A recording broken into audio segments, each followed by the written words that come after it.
जय श्री कृष्ण। राधे राधे। तो बंधुओं, आज हम इस वीडियो में श्रीमद् भगवद गीता का तीसरा अध्याय कर्म योग श्रवण करेंगे। पहले अध्याय में हमने देखा कि कैसे अर्जुन कुरुक्षेत्र के युद्ध स्थल में दोनों सेनाओं का निरीक्षण करते हैं और वहाँ हर तरफ युद्ध लड़ने के लिए आए हुए अपने प्रियजनों को देखकर निराश और हताश हो जाते हैं।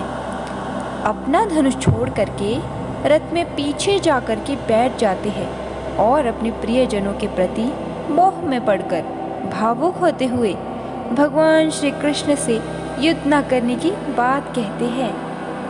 और वहीं दूसरे अध्याय में भगवान श्री कृष्ण अर्जुन को समझाते हैं कि आपका धर्म ही आपसे कहता है कि आप युद्ध क्षेत्र में उतरकर युद्ध करो।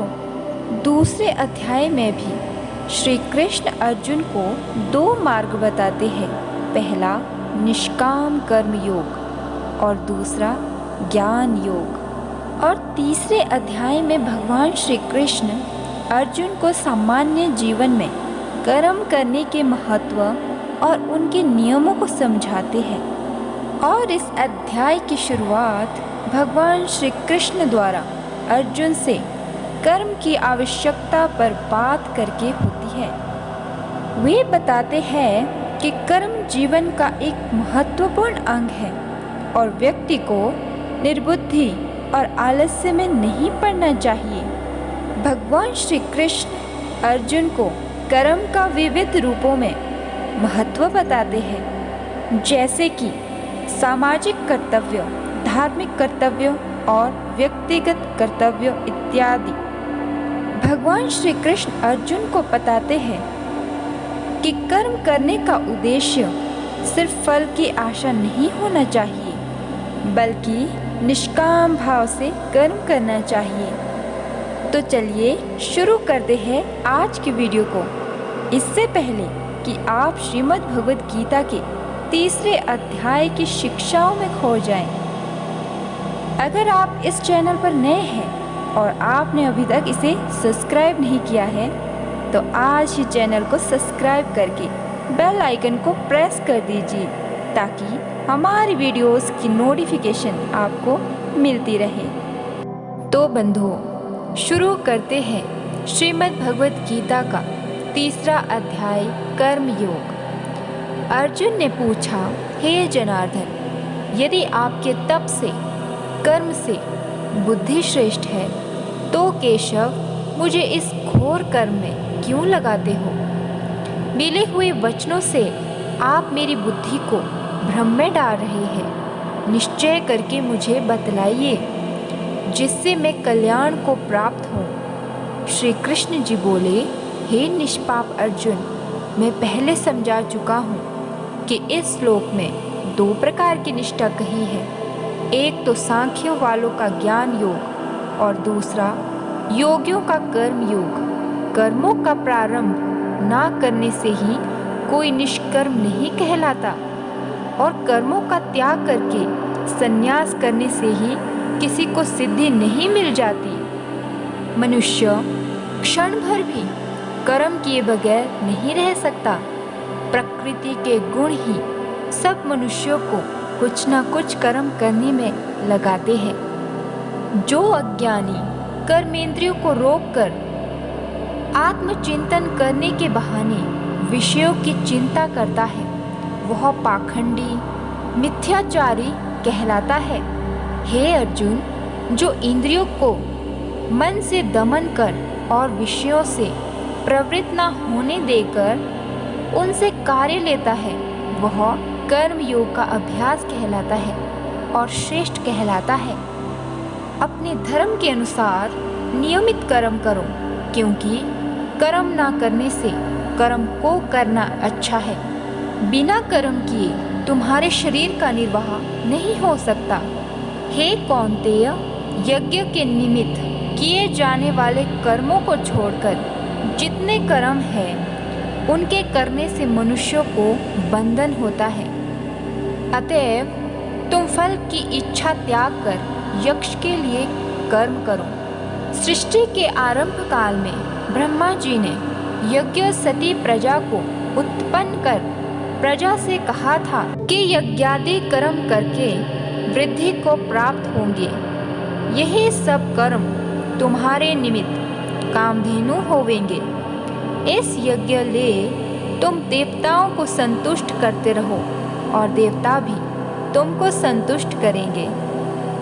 इस प्रकार परस्पर बर्ताव करते हुए तुम और देवता कल्याण को प्राप्त होंगे।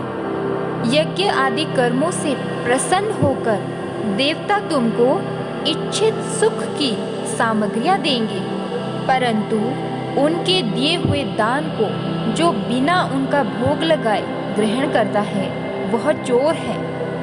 पंच महायज्ञ करके जो शेष बचा हुआ भोग ग्रहण करते हैं वे सब पापों से मुक्त हो जाते हैं, और जो अपने निमित्त ही अन्न पकाते हैं वे पापी पुरुष पाप का ही भक्षण करते हैं। अन्न से ही प्राणियों की उत्पत्ति होती है। अन्न मेघ से उत्पन्न होता है। मेघ यज्ञ द्वारा जल बरसाता है और यज्ञ की उत्पत्ति कर्म से होती है। कर्म की उत्पत्ति ब्रह्म से होती है और ब्रह्म अक्षर परमात्मा से। इस कारण सदा सब पदार्थों में रहने वाला जो ब्रह्म है वह सब यज्ञों में प्रस्तुत है। इस प्रकार चलाए हुए कर्म के चक्र के अनुसार जो नहीं चलता है वह पापमय है। जो पुरुष आत्मा में ही रत रहता है और आत्मानंद अनुभव से तृप्त रहता है उसे कुछ भी कार्य शेष नहीं। वह कोई भी कर्म करे या ना करे उसको कोई प्रयोजन अथवा लाभ नहीं है, और किसी प्राणी से भी अपना लाभ कराने की भी उसे कोई आवश्यकता नहीं। इसलिए तुम भी फल की इच्छा को त्याग कर कमाई करने वाला पुरुष मोक्ष को प्राप्त होता है। राजा जनक आदि ने भी कर्म सिद्धि पाई है। इस प्रकार तथा लोक संग्रहण को देखते हुए भी तुमको कर्म करना उचित है। श्रेष्ठ पुरुष जिस जिस कर्म का आचरण करता है दूसरे मनुष्य उसी मार्ग पर चलते हैं, और वह जिसको प्रमाणिक मानता है उसी के अनुसार सब उत्तम मानते हैं। हे पार्थ, मुझको तीनों लोकों में कुछ भी कर्म शेष न रहा और ना कोई अप्राप्त वस्तु प्राप्त करनी है, फिर भी मैं कर्म करता ही रहता हूँ। यदि हम ही आलस्य रहित होकर कर्मों की नहीं करेंगे तो मनुष्य इस प्रकार से हमारे ही पथ का अनुकरण करेंगे। जो मैं ही कर्म न करूं तो सब लोग भी ना करने से नष्ट हो जाएंगे। इससे मैं ही वर्ण शंकरों के उत्पन्न करने का हेतु बनकर प्रजा को नष्ट करने वाला समझा जाऊंगा। जिस प्रकार अज्ञानी फल की इच्छा करके कर्म करता है, वैसे ही फल की इच्छा ना करते हुए ज्ञानी को लोक शिक्षा की इच्छा करते हुए कर्म करना उचित है। कर्म में आसक्त अज्ञानियों की बुद्धि में ज्ञानी भेदभाव उत्पन्न ना करें, परंतु जिनकी बुद्धि अहंकार से भ्रष्ट है ऐसे मूर्ख लोग समझते हैं कि हम करता है, परंतु जो गुण और कर्म के विभाग को सच्चा तत्व जानता है वह ज्ञानी पुरुष यह समझकर इसमें आसक्त नहीं होगा कि गुणों का यह खेल आपस में हो रहा है। हे अर्जुन, अध्यात्म बुद्धि से सब कर्मों को तुम मुझ में अर्पण करके कर्म फल की आशा छोड़कर संग्राम करो। जो पुरुष श्रद्धापूर्वक मेरे वचनों पर दोष दृष्टि करते हुए इसको ग्रहण नहीं करते वे संपूर्ण ज्ञान से रहित है। उनको नष्ट हुआ जानो। अपना कठिन धर्म भी दूसरों के सहज धर्म से हितकर होता है। स्वधर्म में मरना भी कल्याणकारक है, परंतु अन्य धर्म भयानक है। अर्जुन बोले, हे कृष्ण, पुरुष को पाप करने की इच्छा ना होते हुए भी कौन उसे बलात् पाप के मार्ग में प्रवृत्त करता है? श्री कृष्ण बोले, हे अर्जुन, रजोगुण से उत्पन्न होने वाला काम और क्रोध मनुष्यों को पाप मार्ग में ले जाता है। इसे करके उत्पन्न इच्छा कभी तृप्त नहीं होती। ये महापापी और घोर शत्रु है। जैसे धुआं से अग्नि, धूल से दर्पण और झिल्ली से गर्भ का बालक ढका रहता है, उसी प्रकार विषयों की इच्छा से आत्मज्ञान ढका हुआ है। हे कुंती पुत्र, इस शत्रु काम को करके ज्ञानियों का ज्ञान आच्छादित हुआ है। इंद्रियां, मन और बुद्धि इस काम के आश्रय स्थान है। इनके सहारे विषयेच्छा ज्ञान को आच्छादित करके जीव को मोहित कर लेता है। अतएव तुम सर्वप्रथम इंद्रियों को वश में करके ज्ञान और विज्ञान को नष्ट करने वाले इस पापी काम को जीतो। कहते हैं कि इंद्रियां प्रबल है और इंद्रियों से भी प्रबल मन है। इस प्रकार जो बुद्धि से परे है, इस आत्मा को जानकर निश्चयात्मक बुद्धि द्वारा मन को निश्चल करके, हे महाबाहो, तुम उस दुर्धर शत्रु काम को जीत लो। तो बंधुओं, ये था श्रीमद् भगवत गीता का 3रा अध्याय कर्म योग। अब 3रे अध्याय का महात्म्य श्रवण करते हैं। श्री नारायण जी बोले, हे लक्ष्मी, एक शूद्र अकेला ही वन में रहता था। अनर्थों से उसने बहुत सा द्रव्य इकट्ठा किया। किसी कारण से वह द्रव्य जाता रहा। अब वह शूद्र बहुत चिंतित रहने लगा। किसी से पूछता कि कोई ऐसा अंजन बताओ जिसे नेत्रों में डालकर पृथ्वी का पदार्थ निकाल लूं। तब किसी ने कहा कि मांस मदिरा खाया पिया कर खोटा कर्म करने लगा। एक दिन धन की लालसा कर चोरी करने गया। रास्ते में चोरों ने मार दिया। तदनंतर उसने प्रेत की योनि पाई। उस प्रेत योनि में उसे बड़ा दुख हुआ। एक वट के वृक्ष पर रात दिन चिल्लाया करता कि कोई ऐसा भी है जो मुझे इस अधम देह से छुड़ावे। कुछ समय बाद शूद्र की स्त्री से पुत्र जन्मा। जब उसका पुत्र बड़ा हुआ तो एक दिन अपनी माता से उसने पूछा, मेरा पिता क्या करता था और देहांत किस प्रकार हुआ है? तब उसकी माता ने कहा, बेटा, तेरे पिता के पास धन बहुत था, वह सब यूं ही जाता रहा। एक दिन धन की लालसा से चोरी करने गया, परंतु मार्ग में चोरों ने उसे मार डाला। तब उसने कहा, हे माता, उसकी गति कराई थी? तब माता ने कहा, नहीं।